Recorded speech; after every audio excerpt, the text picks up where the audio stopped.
Reporter breaking 35 allopathy മരുന്നുകളുടെ മിശ്രിതത്തിന് നിരോധനം.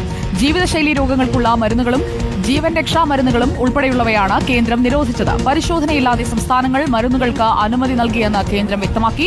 നിരോധിച്ച മരുന്നുകൾ ഗുരുതര ആരോഗ്യ പ്രത്യാഘാതം സൃഷ്ടിക്കുമെന്നും കണ്ടെത്തൽ. വി.എസ്. രഞ്ജിത്ത് നമുക്കൊപ്പം. വി.എസ്. രഞ്ജിത്ത്, എങ്ങനെയൊക്കെയുള്ള മിശ്രിതങ്ങളാണിപ്പോൾ നിരോധിച്ചിരിക്കുന്നത്? അതിൽ സാധാരണഗതിയിൽ ആളുകൾ കൂടുതലായി ഉപയോഗിക്കുന്ന മരുന്നുകൾ ഏതെങ്കിലും ഉൾപ്പെടുന്നുണ്ടോ?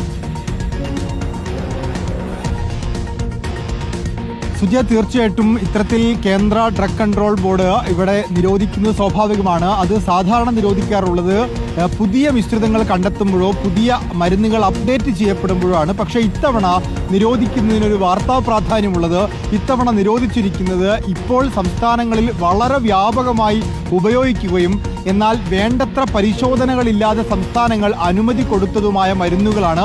ഈ നിരോധിച്ചുകൊണ്ടുള്ള ഉത്തരവിൽ വളരെ കൃത്യമായി പറയുന്നുണ്ട്, ഈ കോമ്പിനേഷനുകൾ ഏറ്റവും അടിയന്തരമായി പിൻവലിക്കുകയോ ഇത് നിർത്തുകയോ വേണം. കാരണം സംസ്ഥാനങ്ങൾ ഈ മരുന്നുകൾക്ക് നിലവിൽ അപ്രൂവ് കൊടുത്തിരിക്കുന്നത് ആരോഗ്യ പരിശോധനകളോ ട്രയലോ കൂടാതെയാണ്. അങ്ങനെ ടെസ്റ്റുകൾ കൂടാതെ അനുമതി കൊടുക്കുകയും വളരെ പ്രചാരത്തിലുള്ളതുമായിട്ടുള്ള 35 മരുന്നുകൾ പേരുകൾ സഹിതമാണ് കൊടുത്തിട്ടുള്ളത്.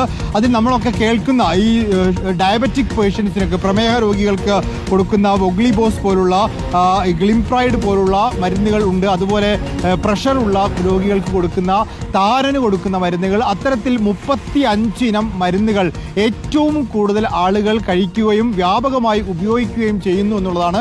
ഇത്രയും കാലം ഉപയോഗിച്ച ശേഷമാണ് ഇപ്പോൾ പറയുന്നത് ഇത് ഗുരുതര ആരോഗ്യ പ്രത്യാഘാതങ്ങൾ ഉണ്ടാവുന്നതാണ്, വേണ്ടത്ര പരിശോധന ഇല്ലാതെയാണ് ഈ മരുന്നുകൾക്ക് അനുമതി കൊടുത്തത് എന്നുള്ളത്. അപ്പോൾ സ്വാഭാവികമായിട്ടും ഇത്രയും കാലം ഇത് ഉപയോഗിച്ചവർ അതിൻ്റെ എഫക്റ്റ് അല്ലെങ്കിൽ സൈഡ് എഫക്ട്സ് അനുഭവിക്കേണ്ടി വരും എന്നുള്ളത് കൂടി ഈ മരുന്ന് പിൻവലിക്കുന്നു, നിരോധിക്കുന്നു എന്നതോടൊപ്പം ചേർത്ത് പറയേണ്ടതാണ്. Okay, VS. രഞ്ജിത്താണ് വിവരങ്ങൾ നൽകിയത്.